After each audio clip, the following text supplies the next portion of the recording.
Well, that didn't go as planned. No. I don't know. I mean, I don't know what's going through my head right now. It just annoys me.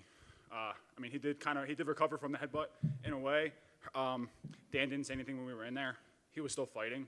So, you know, it was fine. To me, it was fine. If that would have happened to me, it would have been fine. If he would have stood back up and if he would have got back to his feet and knocked me senseless, they would have made a big deal about him on ESPN saying, oh, he suffered a headbutt and then got up and knocked me out. But because he recovers off of a headbutt and gives me up his back and I choke him, I get no contest. So it is what it is. I don't know. So it sounded like Kevin wanted to do a rematch. Yeah. Something you're interested in? Yeah, that's fine. Yeah, I don't care. It would have bothered me. It's still going to bother me. It's going to haunt me until I get the win. So, I mean, it's only more motivation throughout training. Did you kind of know what was going on, or did you think you won, and then all of a sudden you're like, wait, what's going on? Or no, yeah, we got into the exchange. I saw him fall flat. I didn't know if I had hit him or something happened. I didn't feel the headbutt at the time. I guess just the heat of the moment. He was on the ground. He was trying to throw a triangle up. He turned his back. My coach said, choke, right for the choke. I jumped right on his back, right for the choke. He fought it. So I don't know what more I could have done in there. I mean, I don't know. So if you don't get a rematch, is there, when you want to get back in there? It doesn't bother me. I'm healthy right now. I have a little bump in my elbow from the fence. That's about it. I'm going on vacation next weekend, so anything 8 weeks after that is fine. My brother has a fight in December, so probably after that I'm going to let him focus on what he has to focus on. It's the biggest fight of his life right now. So, yeah, anything after that, maybe early next year, I don't know. But we got to figure shit out about the money issues and stuff like that and see what's going on.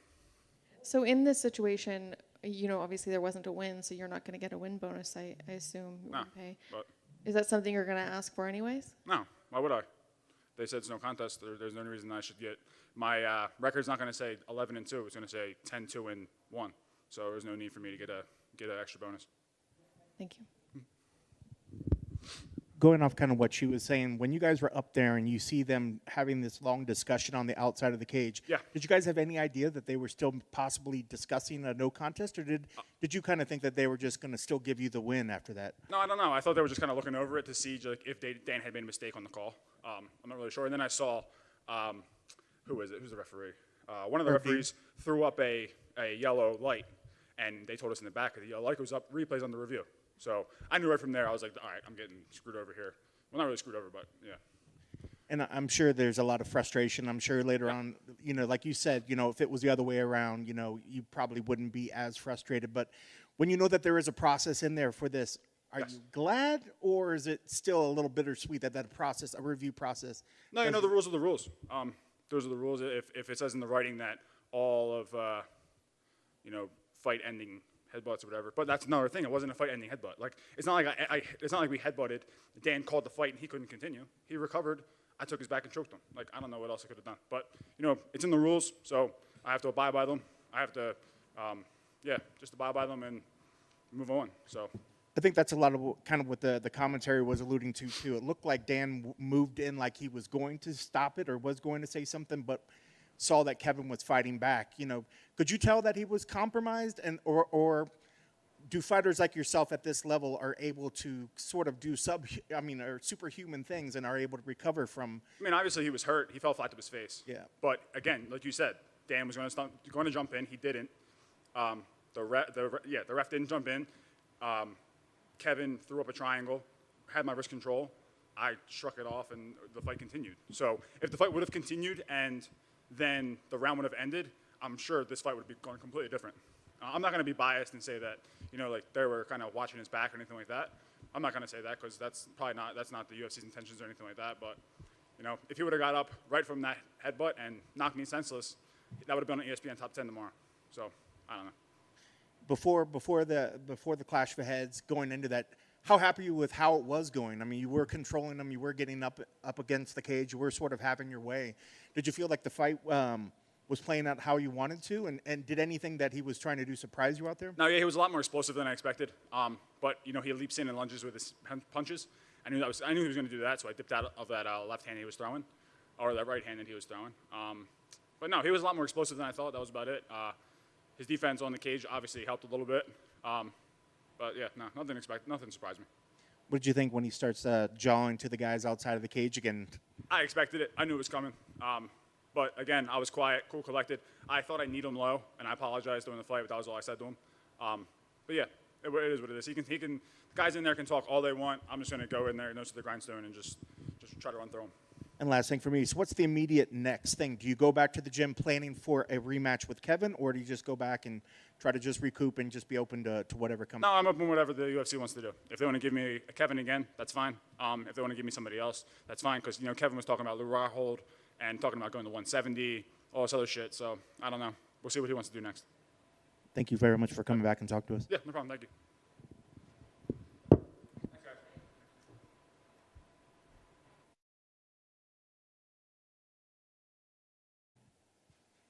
Lights, camera, action. All right, Trailblazer. Obviously, that didn't go the way you had planned. Let's start off with this. With the accidental headbutt, were you out? Your eyes looked like they were out for a second, but you recovered. I believe so, because I know for fucking sure I didn't get taken down. All of a sudden, I feel a motherfucker on my back. So, yeah, I had to be flashed for a second. At what point did you realize that, hey, this could be a no contest and they're going to review this thing? I'd never thought about a no contest. I'm not that type of person. You know what I mean? And as far as I'm concerned, he knocked me out and choked me out in one fight. If it was a street fight, he would have got the job done. So, I mean, kung fu first, defend yourself at all times. I didn't defend myself from the headbutt. That's my fault. That's a bit of a unique situation. So I want to know, when did you even notice that you were unconscious, or was it just constant going out? And then after the fact, someone said, actually, you got KO'd. Yeah, I mean, I felt myself a little dizzy on the ground, and I felt a little harder to breathe when I was in a choking situation. So I figured I was pretty fucked up in that situation. Apart from that, was going okay. We stopped some takedowns. I think you even told DC, look, it's getting better. How did you feel leading up I felt great, bro. My supersonic hearing was on point. I heard every fucking thing that was going on around me. I heard coaches. I heard his coaches. I heard DC fucking trying to whisper way over there. I heard everything. I was feeling good. Wasn't going to get taken down. I had planned on spitting the first round, stopping every fucking takedown, and I planned on spitting the second round, knocking them the fuck out. I was just completely off on my measurements, I guess. Was that just a statement you wanted to make?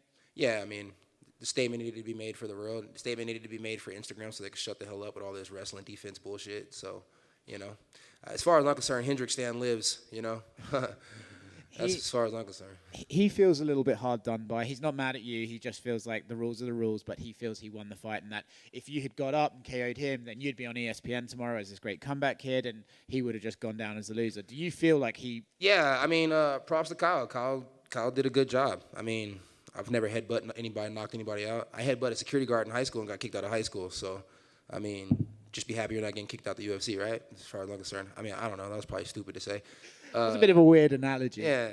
I mean, like I said, props to Kyle. I'm not the type of person that complains about anything. I think he should probably do it before my 29th birthday, because just 28's been a fucked up year, it seems like. If he waits until 29, I might just fucking knock his block off. But, hey, it is what it is. He did a good job. I mean, had I got up, he's right. I would have knocked him out, and I would have been on ESPN. He's 100% right. Like I told him in the back, if he wants my number, he can have my number until we fight again. I mean, we're going to fight again. So he wants to wait until after his brother's fight. I want to fight on the same card as his brother. It's funny how that works out, right? Is that a conversation you guys already had? I mean, that's what we said in the back. But like I said, it's in there. I feel like it's in their court. You know what I mean? I'm that type of guy. I feel like he did a good job. He did what he's supposed to do. So ball's in his court until the ball's not in his court anymore. When do you turn 29? Huh? When do you turn 29? I turned 29 November 5th. So, hey, might want to do it before then. Don't got that much time. Thanks, Kevin. You could beat it before the 30 days, though. That's for sure. Fuck, we can do it right after the Santos and fucking Walker fight. I know that after it happened and while you were flash knocked out, you started coming to so quickly that Dan went forward, looked like he was going to stop it, but then you started throwing up, if I'm wrong, I apologize. You started throwing up a triangle attempt as he was trying to come on top of you. You don't remember any of that, do you? If I threw up a triangle attempt, that's just simply good jiu-jitsu. No, I don't remember anything. And then it was bad jiu-jitsu, and he took my back and choked me out. So, no, I felt myself hit the ground, and then all of a sudden I felt him on my back. So whatever happened in between that, that's just goodwill and God-given. I know he said that if the rematch was what was made, he'd be more than happy to take that. But if something else happened, that'd be fine as well. But what makes sense for you? Do you want to just run that back to try to answer some of those questions, or? You know what, bro? It's I want to run it back. I want to run it back right now. You know what I mean? I want to run it back with anybody that's ever got the better advantage of me. So, yeah, I want to run it back. I mean, shit, if Johnny Walker would have got hurt tonight, I would have stepped up at 205 and ran it back with Thiago. I'm that guy. You know what I mean? So, if he wants to go somewhere else, it's because he felt like the headbutt was the best thing that ever could have happened to him. Me personally, you know, I got respect for Kyle, got respect for Chris, I got respect for the Dawkins family, like I've been saying all week. But fight game's the fight game. You know what I mean? And I don't feel like it's over. And I'm sure you could have a big mix of emotions. I thought your heart that you showed out there and your toughness was amazing. What is the most frustrating thing, I guess, that you will take away from this experience? His small little trip takedown that he kind of got for half a second when my hand hit the mat. I mean, that's the biggest thing. Other than that, I mean, it is what it is, you know. I mean, I'm not a complainer. I don't complain about anything. You know, you guys just never really see me complain. The only thing I complain about is the UFC giving everybody else fucking tickets but me. That's the only thing I complain about. You did say you had some good power. I mean, hell, if I go and get it, if I'd have got this dub, I'd have had some power. Right now, I'm sitting in a little weird situation, so we'll get it figured out. Thanks for coming back. No problem. That's a wrap. All right, guys. Thank you, guys. Appreciate it.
Congratulations on the victory. Perhaps not the crazy fight we were expecting, but how do you feel after 5 rounds with Johnny Walker?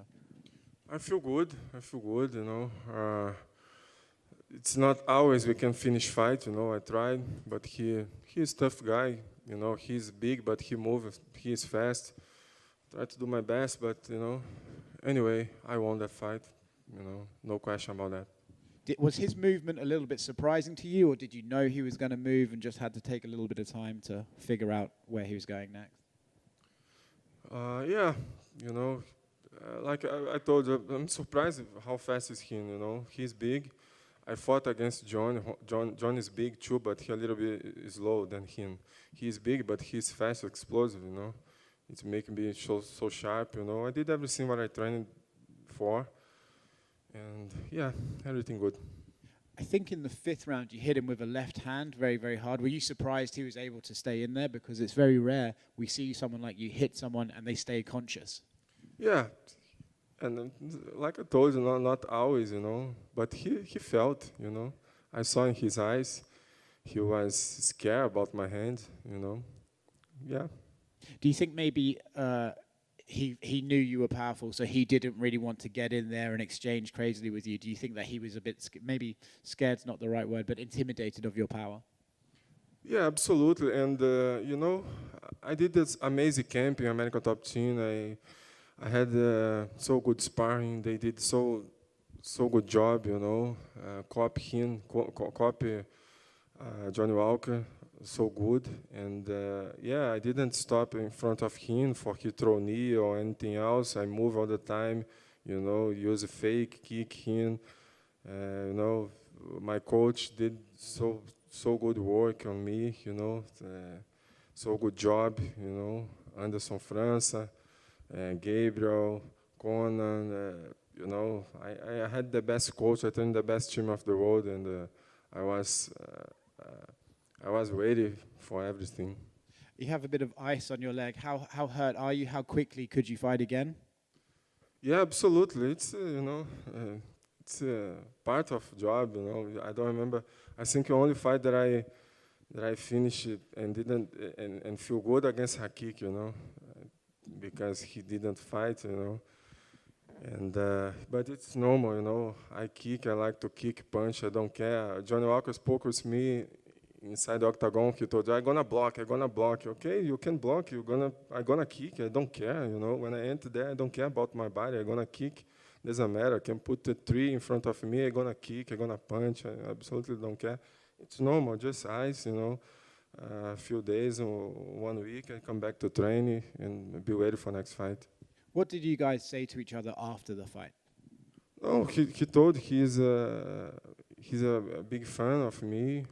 I told you thank you for the fight. You know, I told to him to keep his head up. You know, keep going. He's a tough guy. You know, he need to train more. Need to improve. But he's a good guy. You know, Brazilian too. I respect him. And yeah, we go inside the octagon. You know, fight, and when finish. Congratulations. Thank you. You mentioned out there about the struggle to get back, you know, with the injury and then coming back and having some losses. How hard has this struggle been to get to this point? And do you finally feel now with this win that the struggle is over to get back to the old Thiago? Yeah, I been through hard times since when I did my surgery, you know. It's hard to recover. I stopped for 1.5 years, come back, fought against Glover, you know, lost. I took on the fight against Hakik, lost. But, you know, no one like, you know, hold over Alex, this word. Yeah, nobody went me over, you know. It's a tough fight. Still, I fought against them, you know, against tough guys, you know. And every single fight I feel better. It's most important to me, you know. I'm not go down, I'm go up, you know. I fought against Glover. I fought better against, I feel better against Hakik. Even though I lose, but I feel better. And I was 100% I'm going to fight better against Johnny Walker. And this happened. I know you have a family to help provide for as well, but looking back at the Glover fight and those fights, did you ever feel that you maybe came back too early? Did you feel that you were 100% when you went back into those fights? Yeah, absolutely. I told you now in other interview now, if Jiri Prochaska, if he don't want to wait in this fight, I'm here. I can fight against him. He think, you know, he's a good fighter. All respect to him, you know. But I watched his fight. He think his shin is stone, but it's because he didn't fight against the hammer, you know. If he want to try, if you want to test his shin, I'm here. I would think that would be an incredible fight, you know, because even this fight, you know, you fought back in the rankings fighting Johnny, which some people would say that's very dangerous, fighting a lower-ranked fighter. If they came at you with another fighter that was behind just to keep you active, would you take it, or do you only want something ahead of you, like Jiri, like you said? Look, I don't like to refuse fight, but I think I deserve something more. You know, I want the champion, you know. I want the champion, and I think I deserve one top 5, one more fight, and I'm sure I win my next fight, I can go to the title shot again. You know, I'm sure. I think I deserve that. I agree to fight against the number 10. I won, and now I want a top 5. You know, who can bring me to the title shot again. And what's the immediate next steps? I know you have a child on the way. Is it to take some time off, wait for the child, and then get back in? Or are you going to try to get back in the gym and get as active as possible? 1 week, 1 week. I need fight, man. One more mouse to put food, you know. I need work, man. She can't work now. It's my time. Congrats on the victory. Marreta, tudo bom? Beleza? Vou fazer em português. Primeira coisa que eu queria saber, quando acabou a luta, você tinha absoluta certeza da vitória? Man, it's hard, you know. Português, português. Oh, yeah, sorry.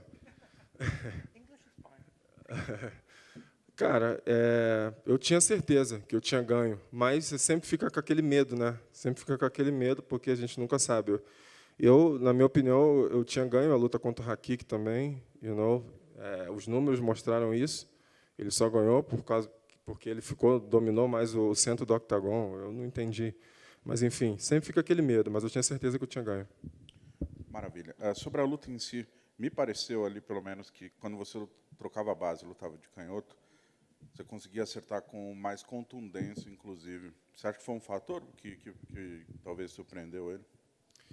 Não, eu chutei ele tudo quanto é jeito, na perna, na cabeça, no meio. Chutei tudo quanto é jeito e funcionou. Eu vi que ele estava acusando os golpes, entendeu? Então, sem me expor muito, porque eu sabia do perigo, né?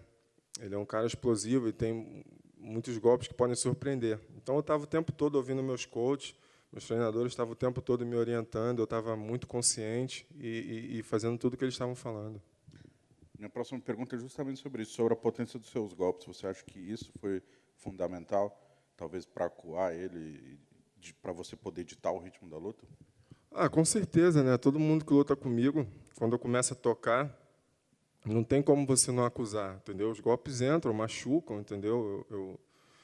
Eu bato com força, eu bato para valer, então eu vejo isso, a fisionomia dos meus adversários mudar. Ele é um atleta muito alto. A última vez que você enfrentou um atleta tão alto assim foi o John Jones, né? Você poderia me comparar rapidamente estilos e questão de altura, de movimentação dos dois? Então, o John Jones ele é muito mais técnico, né? Muito mais técnico, experimentado, experiente, sabe, entendeu? Sabe os caminhos. Já o Johnny Walker ele é mais rápido, mais explosivo, é jovem e faz mais golpes que podem surpreender, entendeu? Mas por muitos momentos ele é despretensioso, né? Ele se expõe. Bom, você voltou a vencer, venceu um top 10 agora. Acabou aquela fase, voltamos a ver o Marreta de antigamente. Onde essa vitória te coloca? Você ali no octógono já pediu por uma luta, talvez já pelo cinturão. Qual o próximo passo, racionalmente falando? Mais uma luta? Já dá para pedir pelo title shot? Já tem algum rival em mente? O que você... depois dessa luta? Então, quero um top 5, alguém que vai me levar direto para o cinturão, não tem outro caminho, não vou olhar para baixo de novo. Entendeu? Já aceitei essa luta, venci bem, lutei bem, decisão unânime, e agora eu quero olhar para cima, eu quero um top 5, alguém que vai me levar para o cinturão, não tem outro caminho. Ainda esse ano, se possível? Esse ano? Aí eu tenho que conversar com meus treinadores e com o meu empresário, né? Mas eu não quero ficar também muito tempo parado, não. De repente é janeiro, vamos ver. Para finalizar, se puder mandar um recado para os fãs do Brasil que vão ver esse vídeo. Esperado Marreta em 2022. Fala, galera do Brasil, obrigado pela torcida de todos. A vitória veio, a gente estava precisando, dei meu melhor lá, e agora vamos em frente, vamos buscar esse cinturão, que o cinturão vai ser nosso.